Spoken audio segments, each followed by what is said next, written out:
मित्रों, क्या अवध ओझा जेल जाएंगे? क्या उन्हें कोई सजा सुनाई जाएगी या फिर उन्हें आम आदमी पार्टी से निकाल दिया जाएगा? अब ये मैं इसलिए कह रहा हूं क्योंकि अभी अभी उन्होंने कुछ ऐसा किया है जिससे एक बड़ा बवाल खड़ा हो चुका है।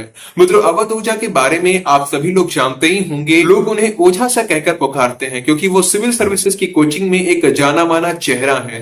वो कभी खुद भी आईएएस बनना चाहते थे, लेकिन नहीं बन पाए तो कोचिंग के क्षेत्र में आ गए थे। हालांकि पढ़ाने से ज्यादा इधर उधर के किस्से कहानियां सुनाने के लिए वो ज्यादा फेमस रहे हैं। अभी दिसंबर की शुरुआत में वो चर्चा में तब आए जब अचानक से वो आम आदमी पार्टी में शामिल हो गए। उनके इस फैसले का कई लोगों ने समर्थन किया तो वहीं कई लोगों ने विरोध भी किया, आलोचना की। अब ऐसा नहीं है कि एक शिक्षक होकर राजनीति में जाना गलत है, नहीं, इसमें कुछ भी गलत नहीं है। मायावती से लेकर मनमोहन सिंह तक, प्रणब मुखर्जी से लेकर मनोज झा तक सभी पहले शिक्षक ही थे, उसके बाद में राजनीति में आए। लेकिन समस्या यह है कि अवध ओझा जिन केजरीवाल की आलोचना किया करते थे, आज उन्हीं की पार्टी में शामिल हो गए। और इतना ही नहीं, उन्होंने अभी अभी जो किया है उसने तो सारी सीमाएं लांघ दी। उन्होंने केजरीवाल को भगवान श्री कृष्ण का अवतार बता दिया। उन्होंने कहा कि अरविंद केजरीवाल निश्चित रूप से भगवान है। मैंने पहले ही कहा है कि वो कृष्ण के अवतार हैं। जब भी कोई समाज में बदलाव लाने की कोशिश करता है, जब भी वो गरीबों के मसीहा बनने के लिए आगे बढ़ता है, तो कंस उसके पीछे पड़ ही जाते हैं। तो मित्रों, अब ये जो उनका बयान है ये सोशल मीडिया पर बड़ी तेजी के साथ वायरल हो रहा है। लोग उनकी काफी आलोचना कर रहे हैं। उन पर भारतवासियों की भावनाओं को आहत करने का आरोप लगाया जा रहा है। वैसे अगर यही बात अवध ओझा सर ने पाकिस्तान में कही होती तो उन्हें जेल जाना पड़ सकता था। न केवल जेल जाना पड़ता बल्कि हो सकता है कैपिटल पनिशमेंट यानी सजाए मौत तक सुना दी जाती, क्योंकि पाकिस्तान में ब्लास्फेमी का कानून बना हुआ है जिसके तहत प्रॉफिट की निंदा करना या फिर उनकी किसी के साथ तुलना भी करना अपराध माना जाता है। वहां अदालत और कानून सजा सुनाए उससे पहले पाकिस्तान के लोग ही सजा दे देते हैं। मित्रों, 2023 की बात है। इमरान खान की पार्टी तहरीके इंसाफ के एक नेता मौलाना निगार आलम ने एक रैली के दौरान गलती से इमरान खान की तुलना प्रॉफिट के साथ कर दी थी। बस इतने में ही रैली में जो भीड़ आई थी वो मंच पर चढ़ गई और मौलाना को घसीट लिया। फिर उनके साथ क्या हुआ होगा ये आप समझ सकते हैं। पर भारत में लोग बहुत सहनशील हैं, बहुत सहिष्णु हैं। सभी को फ्रीडम ऑफ एक्सप्रेशन की स्वतंत्रता है, संविधान का लोग सम्मान करते हैं। पर कभी कभी लोग इस फ्रीडम ऑफ एक्सप्रेशन का गलत फायदा भी उठाने लगते हैं।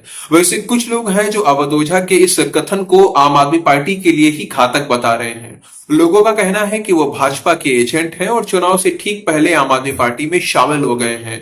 अब इस तरह के बयान देखकर वो लोगों के अंदर आम आदमी पार्टी और केजरीवाल के प्रति घृणा फैलाने का काम कर रहे हैं। वैसे अभी उन्हें राजनीति में आए 1 महीना भी पूरा नहीं हुआ है, लेकिन कई सारे विवादों में वो घिर चुके हैं। अभी कुछ दिन पहले बीबीसी न्यूज चैनल के साथ उनका एक इंटरव्यू वायरल हुआ था, जिसे देखकर ऐसा लग रहा था जैसे वो एक फेक इंटरव्यू है। वो पत्रकार के प्रश्न का जवाब ही दे रहे थे कि तभी कोई कमरे में आता है और पत्रकार से कहता है कि आपको पहले ही कहा था कि उल्टा सीधा सवाल ना करना। पत्रकार ने अवध ओझा से पूछ लिया, क्या सर मैंने आपसे कोई आपत्तिजनक सवाल किया है, बताइए ना सर। तो जब इस इंटरव्यू का ये वाला हिस्सा वायरल हुआ तब अवध ओझा को कहीं ना कहीं बहुत शर्मिंदगी का सामना करना पड़ा। बहुत से प्रश्न चिन्ह उनके ऊपर खड़े हो गए थे। मित्रों, इस समय अवध ओझा दिल्ली विधानसभा चुनाव की तैयारी कर रहे हैं। वो आम आदमी पार्टी के टिकट पर दिल्ली की पटपटगंज विधानसभा सीट से प्रत्याशी बनाए गए हैं। अब देखना होगा उनके चुनाव लड़ने का परिणाम क्या आता है। बाकी अभी जो उन्होंने केजरीवाल की भगवान के साथ तुलना की है, केजरीवाल को भगवान का अवतार बताया है, इसको लेकर चारों ओर उनकी आलोचना हो रही है। लोग अलग अलग तरह की टिप्पणियां कर रहे हैं। यहां उन्हें खुद से भी ध्यान रखना चाहिए कि वो एक शिक्षक हैं, समाज को सही दिशा दिखाते हैं। राजनीति में जाकर शिक्षा के लिए कार्य करें, उसका उत्थान करें, इसमें तो कोई समस्या नहीं है। लेकिन इस तरह की उनकी शब्दावली, भारतवासियों को आहत करने वाली जो शब्दावली है, ये कहीं ना कहीं उनकी छवि के लिए ठीक नहीं है। ना ही उनकी छवि के लिए ठीक है, ना ही उनकी पार्टी के हित में है। बाकी मित्रों, मैं इस विषय में आपके विचार जानना चाहूंगा। आपके हिसाब से अवध ओझा ने जो किया है वो सही है, या सही है तो क्यों सही है, और जो उन्होंने कहा है अगर वो गलत है तो फिर क्यों गलत है? जो आपके मन में है वो आप कमेंट सेक्शन में लिख कर बता सकते हैं।